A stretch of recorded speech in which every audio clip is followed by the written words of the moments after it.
Chapter 25. Postcoital Twilight. Sexual cynicism and stories of intractable love. Quoting Arnold Bronnen from Excessa, 1923. With what right do you call deflorations experiences? Quoting Vicky Baum from Mention im Hotel, 1931. Women are remarkable animals, Guy Gurn thought behind his curtain. Completely strange animals they are. What does she see in the mirror then that she makes such a gruesome face? Quoting Bertolt Brecht's Baal, 1922. Into the sun with the animal, pay up, bring love into the daylight.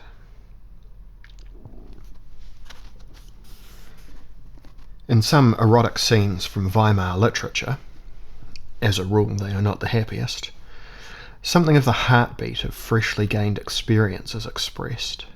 In becoming cleverer, lust, melancholy and brutality are scarcely separable. The same is true when authors write of lovers who separate on the morning after spending their first night together. Man and woman in postcoital sobriety, lost in thought, summarizing experiences, clarifying expectations. The theme is not love itself, but what makes it so intractable and fragile. In the morning, the old contradictions of union and separation, lust and strangeness, passion, and the flow of time again become visible.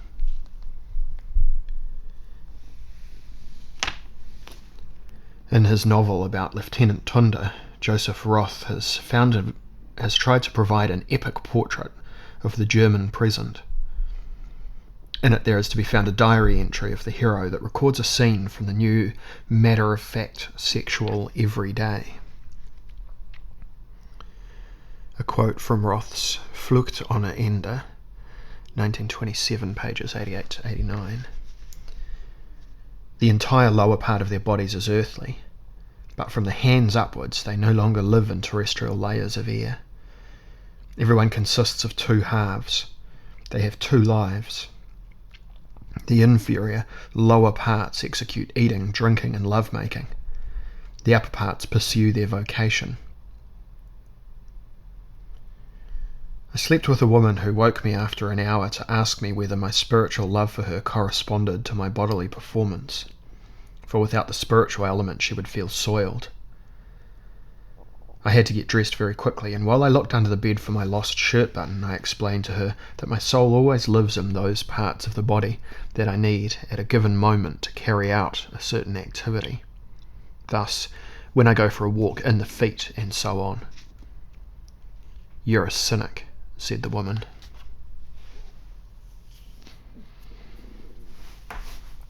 We encounter the man here in his ancestral role as the sexual cynic, who thinks he has enough with pure sex, and who flees as soon as the woman demands something more. In this flight, a genuinely new motif of matter-of-factness is announced, that evasion into understatement, that for the style of eroticism in the 20s is so thoroughly typical. In this area too, the impulse of the times to dispense with superstructures asserts itself. The wave of new matter-of-factness, if the word is apposite here, washes old sexual romantic jetsam ashore. A new spirit of experience, which is psychoanalytic, treated hygienically within marriage and emancipatively inspired, now pushes towards a more matter-of-fact treatment of this entire area, which is so beset by dreams and secrets, tensions and longings.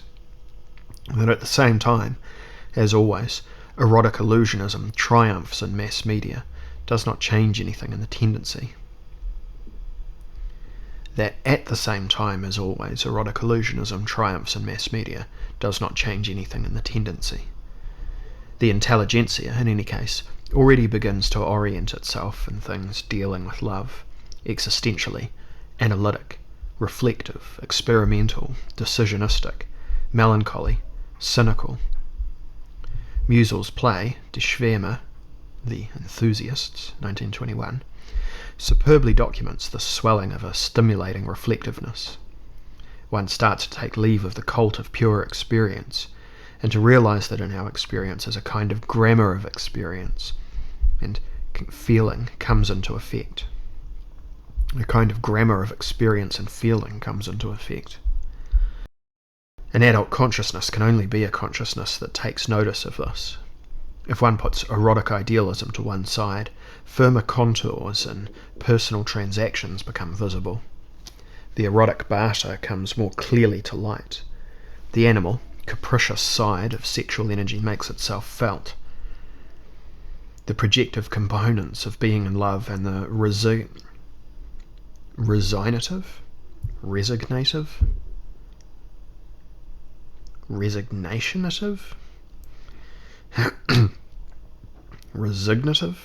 I'm sorry, I don't know how to pronounce this word. The projective components of being in love and the resignative components of fidelity cannot be overlooked in the long run. And like everywhere else where ideals collapse, cynicism, which lives out its disappointment by pushing over what is already falling, is not far behind.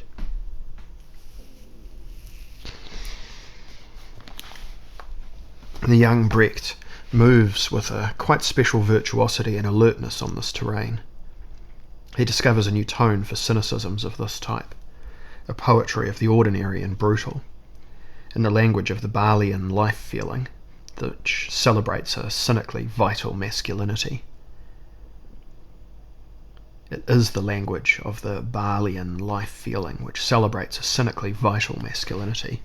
For Baal, poet, eroticist, vagabond, existentialist, and lyrical instinctual subject, woman, the young ones, are nothing other than poetic or hormonal stimuli, nothing other than whole, patch of colour, odour, plaything, animal, white thighs.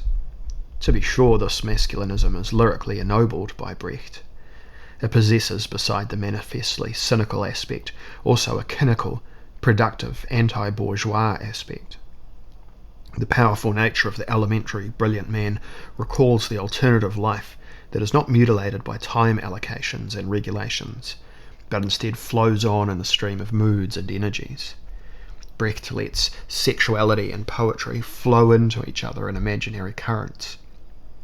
If Baal has hauled, quote-unquote, someone from the street into his room with the excuse, it's New Year, there has to be something white in this damned hole, a cloud, he nevertheless does not accept any resistance from the woman. Quote, "You're a woman like any other. The head is different. The knees are all weak. That's the way it is with animals." End quote. Where Roth's cynicism remains ironically, politely, and melancholically masked, Brecht uses the figure of the powerful genius to openly mount an attack. Under the protection of aesthetic vitalism, sexual cynicism begins the flight to the fore in lyric. Location: Baal's attic room. Scene 1. Dawn. Baal and Johanna sitting on the edge of the bed. Johanna: "Oh, what have I done? I'm bad." Baal: "Wash yourself instead." "Don't you want to open the window?" "I love the smell." "What would you say to a new addition? What's done is done." "How can you be so mean?" Baal lazing on the bed. White and washed pure by the deluge, Baal lets his thoughts fly like doves over the black waters. "Where's my body?" "No, where is my bodice? Like this I can't." "Here, what can't you do, darling?" "Go home." She lets it fall but gets dressed. Baal: "A wild tomboy. I feel every bone in my body. Give me a kiss." Johanna on the table in the middle of the room. "Say something." "Do you still love me? Tell me." "Can't you say it?" "Oh, I've had it up to here." "What was then last night, and before that?" Johannes might make a row. Emily, too, walks around like a scuttled sailing ship. I could die of hunger here. You don't lift a finger for anyone. You always want just one thing. Johanna, confused, clears the table. "And you? Were you never different with me?" "Have you washed?" Not an ounce of pragmatism. Haven't you learned anything about that? Get on with you. Go home. Eric Kessner describes another disturbed lover's morning in his Fabian. Cornelia, Fabian's lover, has already got up to leave. She knows what awaits her. She waits to get into films, be successful, not be one of the ones without prospects. For this she allows herself to be brought by a producer. She thinks she has to prostitute herself. Fabian only finds her letter late in the evening. Quoting from Fabian, page 125.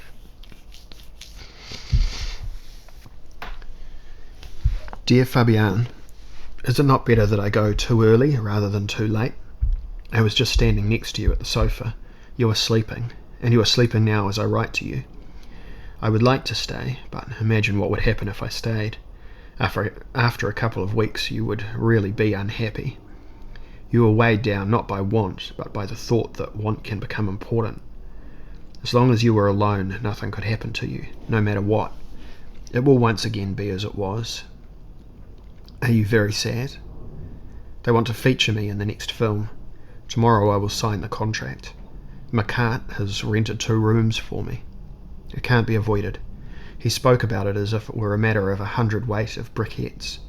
He's 50 years old, and he looks like a retired wrestler who is too well dressed. I feel as if I had sold myself to anatomy. I will not go under. I will imagine that the doctor is examining me. He likes to occupy himself with me. It has to be so. You only get out of the dirt if you get yourself dirty. And we want to get out. I write we. Do you understand me? I leave you now in order to stay with you. Will you continue to love me? Fabian sat quite still. It became progressively darker. His heart ached. He held onto the studs of the armchair as if he were resisting forces that wanted to tear him away. He pulled himself together. The letter lay on the carpet and shone in the dark. But I wanted to change, Cornelia, said Fabian.